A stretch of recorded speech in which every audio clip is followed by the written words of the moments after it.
বাঙালি মানেই বিরিয়ানি, তবে যে সে বিরিয়ানি নয়, বাঙালির চাই কলকাতা বিরিয়ানি। বাংলার মানুষরা খুব সহজেই এটা পেয়ে গেলেও কিন্তু আমরা যারা বাংলার বাইরে থাকি তাদের জন্য কলকাতা বিরিয়ানি মানে স্বর্গ সমান ব্যাপার। অনেক জায়গায় ট্রাই করলেও দিল্লিতে কিছুতেই কলকাতা বিরিয়ানির মতন টেস্ট পাচ্ছিলাম না। তাই আজকে জোম্যাটো থেকে অর্ডার করে নিলাম, জোম্যাটো লেজেন্ডস থেকে, কলকাতা থেকে ডাইরেক্ট ফ্লাইটে করে কলকাতা বিরিয়ানি। কলকাতার অনেকেই ভাববে এটা আবার হয় নাকি? হ্যাঁ, এটাই সম্ভব হয়েছে। আমিও একটু এক্সাইটেড ছিলাম কীরকম কোয়ালিটির বিরিয়ানি পাবো, তাও মাত্র আধা ঘন্টার মধ্যে ডেলিভারি দিয়ে দেয়। সমস্ত প্রসেসটা তোমাদের জানাবো যে কিভাবে মাত্র আধা ঘন্টায় কলকাতা থেকে দিল্লিতে বা সারা ভারতের যে কোনো বড় শহরে কলকাতার আরসালান বিরিয়ানি পৌঁছে যেতে পারে, সমস্তটাই তোমাদেরকে জানাবো। তো ভিডিওটা দেখতে থাকো, ভিডিওটা ভালো লাগলে আমাদের চ্যানেলটা সাবস্ক্রাইব করে নিও। তো দেখো, মাটন স্পেশাল বিরিয়ানি, খুব এক্সাইটেড ছিলাম। তো দেখো, আমি এবার প্যাকেটটাকে খুলব। বাঙালিরাই এই কলকাতা বিরিয়ানিটা খুব মিস করছে। তো দেখো, আমি ভাবলাম হয়তো ঠান্ডা বা পচা বিরিয়ানি হবে, সেরকম কিছু নয়।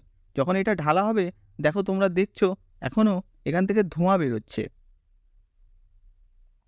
তো আমি কাস্টমার কেয়ারে, দেখো তোমরাটা ধোঁয়াটাও দেখতে পাচ্ছ, এবং দেখো ধোঁয়ার সাথে সাথেই ডিম, আলু, কলকাতা বিরিয়ানি।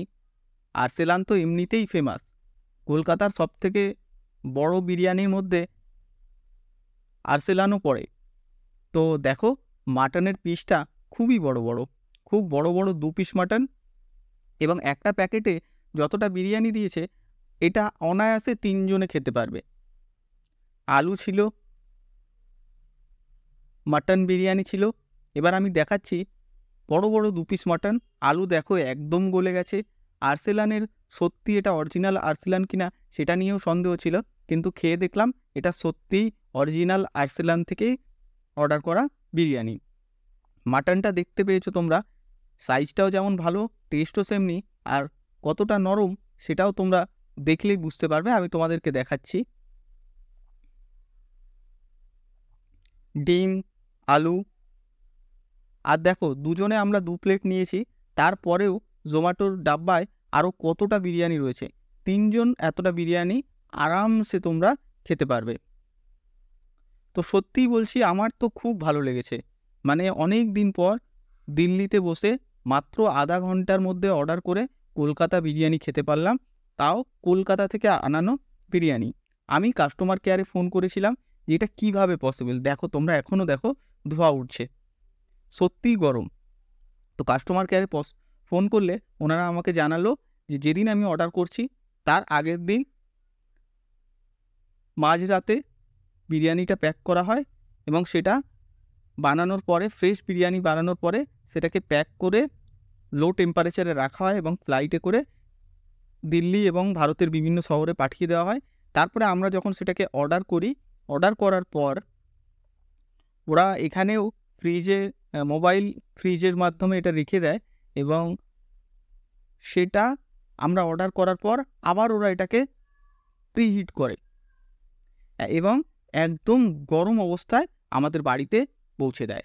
আগে কি হতো, আজকে অর্ডার করলে কালকে শিডিউল টাইমে এটা ডেলিভারি করতে এবং নিজেদের গরম করতে হতো, সেটাই অনেকটা ঝামেলা থাকতো। সবার বাড়িতে গরম করার বিভিন্ন ব্যবস্থা থাকতো না, কিন্তু এখন এটা করে দিয়েছে। পুরো গরম খাবার, গরম বিরিয়ানি, কলকাতার মতোই টেস্ট একদম। তবে একটা সাজেশান দেবো, লাস্টে তোমরা বিরিয়ানিটা ওপর থেকে নিচে অবধি একটু মিশিয়ে নিও, কারণ মশলাটা কখনো কখনো একটু নিচে চলে যায়। আরসালানের বিরিয়ানি আমার খুবই ভালো লেগেছে। আর এটার দাম কতটা পড়েছে, সত্যি দাম একটু বেশি পড়েছে। দেখো 855 টাকা আমার পড়েছিল, আর ডেলিভারি আরও সমস্ত কিছু মিলিয়ে আমার 930 টাকা পড়েছিল। তোমরা জোম্যাটো গিয়ে জোম্যাটো লেজেন্ডস থেকে কলকাতা এবং কলকাতার পরে বিরিয়ানি লিখে সার্চ করে অর্ডারটা করে দিও, ওখানে একটা কুপন পাবে। এবং অ্যামাজনেও অফার থাকে যে অ্যামাজন থেকে জোম্যাটোয় পেমেন্ট করলে ওখান থেকেও 100-150 টাকা 10% ডিসকাউন্ট পাওয়া যায়। টোটাল আমি ক্যাশব্যাক মিলিয়ে 830 টাকায় খাবারটা অর্ডার করেছিলাম। দেখো দুজনের জন্য মাটন বিরিয়ানি ঘরে বসে কলকাতা থেকে এত দূরে, আমার কাছে তো মনে হয়েছে যে এটা ঠিক আছে, এইটুকু দাম দেওয়া যেতেই পারে। তো ভিডিওটা কেমন লাগলো তোমরা জানিও। এমনই সুন্দর ভিডিও পেতে গেলে চ্যানেলটাকে সাবস্ক্রাইব করো আর ভিডিওটা লাইক করে দাও। থ্যাংক ইউ, ভালো থাকবেন।